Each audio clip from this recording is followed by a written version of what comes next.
오늘은 상 주시는 하나님을 믿으라 하는 주제로 말씀을 나누려고 합니다.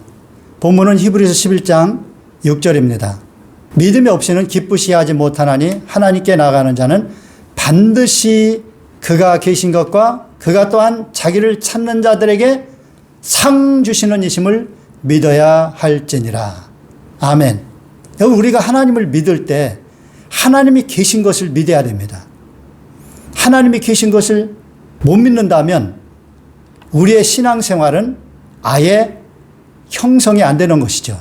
그런데 참으로 놀라운 것은 교회 열심히 다니는 사람들 중에도 하나님이 계신 것 믿어요? 그러면 글쎄요, 봐야 믿죠. 이런 생각을 하고 있는 사람이 의외로 많다는 것입니다. 육신의 감각으로 하나님을 경험하지 못하기 때문에 못 믿겠다고 하는 것은 아직 영적 세계에 대해서 눈을 뜨지 못하고 있다는 증거입니다. 여러분, 영적 세계는 믿음의 세계입니다. 하나님의 말씀을 읽고 깨달아서 그 말씀을 믿을 때 영적 세계의 모든 것들이 보여지기 시작합니다. 그래서 하나님도 보이고 천국도 보이고 천국에 들어갈 수가 있게 되는 것이죠. 그런데 육신의 감각 가지고 어떻게 확인해서 믿겠다고 하는 이런 사람의 신앙생활이라는 것은 정말로 아무 의미 없는 공허한 신앙생활에 불과합니다. 그것은 신앙생활이 아닙니다.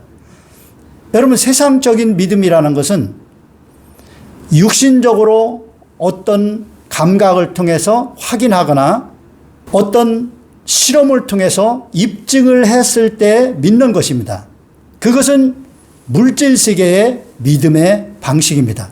그런데 영적 세계는 육신의 감각이나 물리적인 실험을 통해서 입증을 할 수가 없는 세상입니다.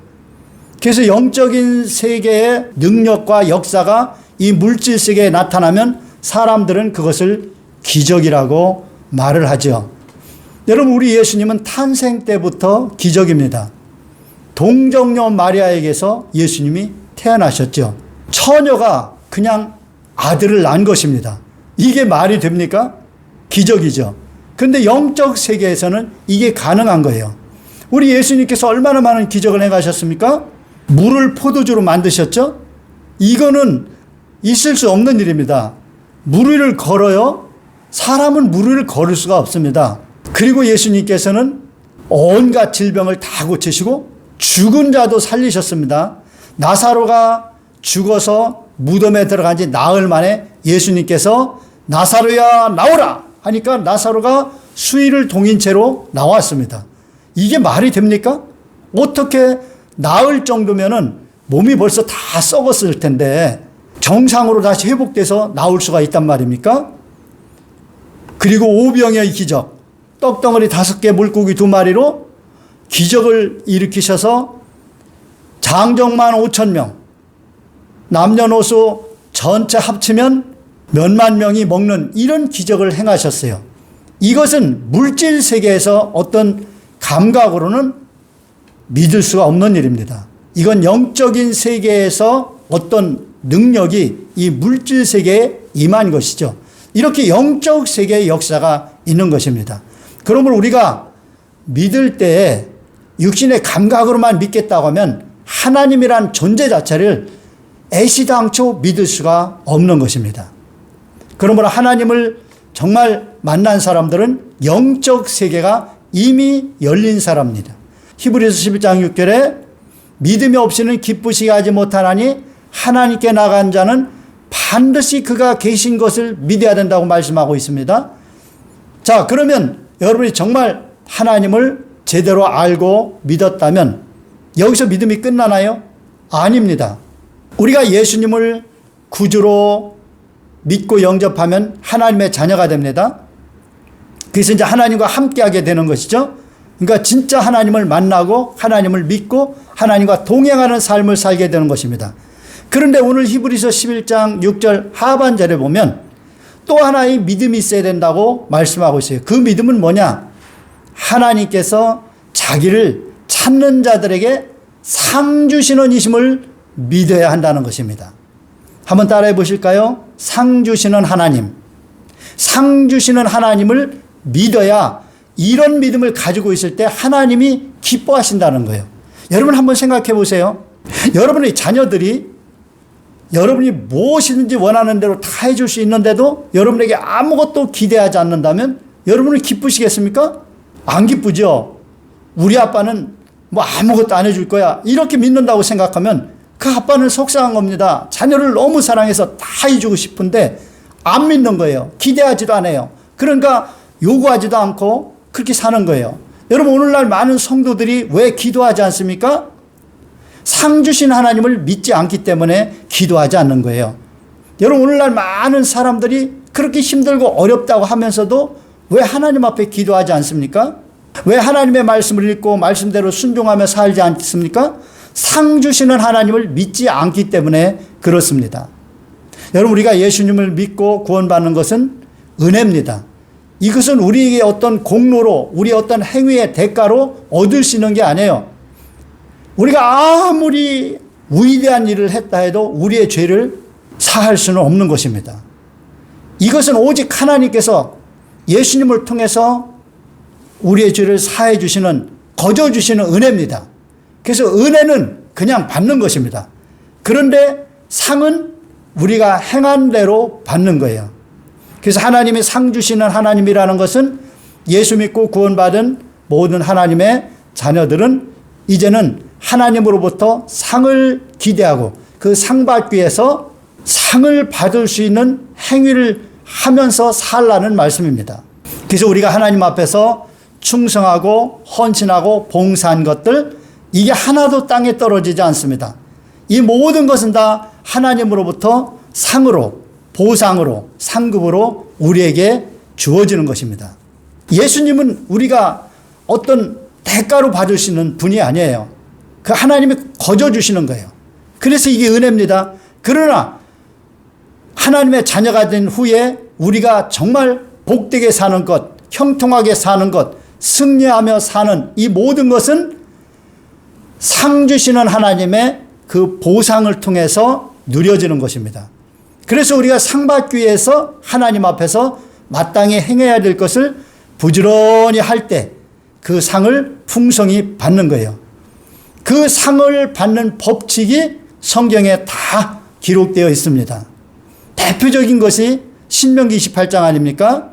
그래서 하나님 말씀에 순종하면 우리가 이 땅에서 누리고자 하는 모든 복이 다 주어진다는 것입니다.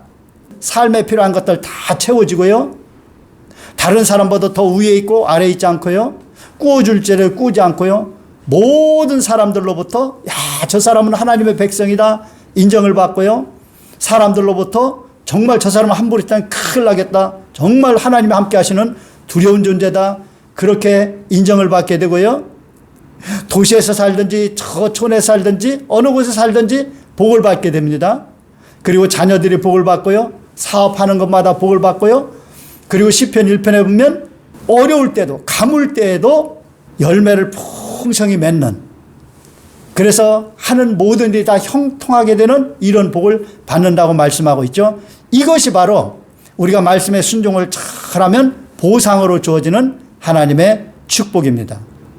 여러분 부모님을 공경하고 효도해야 됩니다. 그러면 땅에서 잘 되고 장수한대요. 이렇게 하나님으로부터 주어지는 상급이 있는 거예요. 그리고 우리가 이 땅에서 할 수 있는 중에서 가장 큰 상급은 영혼을 구원하는 것입니다. 그래서 다니엘서 12장 3절에 보면 사람들을 옳은 대로 돌아오게 한 자는 별과 같이 영원히 빛날 것이다. 그렇게 말씀하고 있어요. 그러니까 사람들을 옳은 대로 돌아오게 하는 자. 이게 무엇입니까? 사람들을 예수 믿게 하고 하나님 말씀대로 순종하며 살 수 있도록 이렇게 이끌어주는 자. 저는 요즘 그 일을 하는데 너무나도 기쁨이 충만하고 즐거움이 있습니다. 이렇게 하면은 장차 천국에 가서 별과 같이 영원히 빛난다고 이렇게 보상을 말씀하고 있는 거예요. 우리 하나님께서는 의인 90보다도 죄인 한 사람이 회개하고 돌아오면 하나님의 자녀가 되면 더 기뻐하신다고 그랬어요. 그러므로 우리가 한 영혼을 복음을 전해서 구원할 때 하나님께 엄청난 기쁨을 드리는 거예요. 그러니까 우리가 이런 것들을 믿고 우리가 하나님의 상을 기대하면서 그렇게 열심을 내서 전도도 하고 교회에서 여러 가지 교회의 중요한 일들을 맡아서 헌신하고 충성하고 봉사하고 또 하나님께서 주신 복을 따라서 물질로 또 하나님 앞에 열심히 드리고 충성 봉사하면 하나님께서는 그 모든 것들을 다 기억하시고 우리 머리털까지도 다 기억하신 하나님께서는 우리가 무슨 마음을 가지고 무엇을 했는지 다 아시고 기억하시고 그에 따라서 상을 주시는 하나님이시라는 것입니다.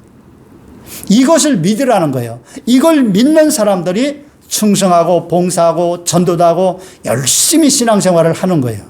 우리가 예배 드리는 것도 그렇습니다. 예배를 정말 하나님께 기쁨과 감사한 마음으로 잘 드리면 하나님께서 기뻐하시는 그 예배를 통해서 우리에게 복을 내려주시는 거예요. 우리 삶에서 문제가 해결되게 하시고 귀신이 쫓겨나가게 하시고 형통하도록 하나님이 은혜를 베풀어 주시는 거예요. 믿으시면 아멘 하시길 바랍니다. 이런 믿음이 있는 것이 진짜 하나님을 기쁘시게 하는 믿음이라는 거예요.